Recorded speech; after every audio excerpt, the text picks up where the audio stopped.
L'offensive des talibans et la prise de Kaboul, c'est tout un pays, l'Afghanistan, qui est plongé dans le chaos.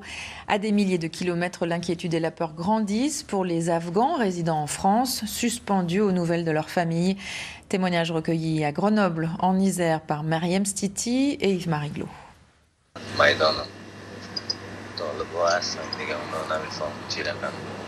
Au bout du fil, c'est la terreur. Le frère de Kaïbar à Kaboul craint pour sa vie. Il reste cloîtré chez lui avec sa famille. Il n'y a pas d'électricité, ils se cachent en fait. Il n'y a personne en fait. Il y a les voitures de talibans juste là-bas, ici. Kaïbar est installé en France depuis 12 ans avec sa femme Zari. Depuis la prise du pouvoir des talibans dimanche, il a l'impression d'un retour en arrière il y a 20 ans, l'époque sombre du régime islamiste. En fait, c'est comme un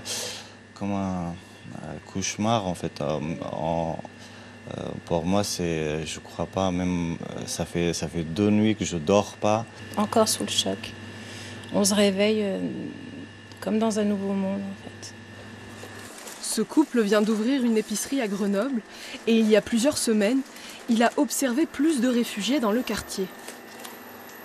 Il y a eu des Afghans qui arrivaient ici il y a 2 mois, mais par famille entière. 15 personnes d'un seul coup qui arrivent. On disait il se passe quelque chose. Ce week-end, la prise de pouvoir est rapide à Kaboul. À l'aéroport, c'est la panique. Une marée humaine se précipite pour fuir le pays. Cette fuite, Nawidi l'a vécue il y a 2 ans.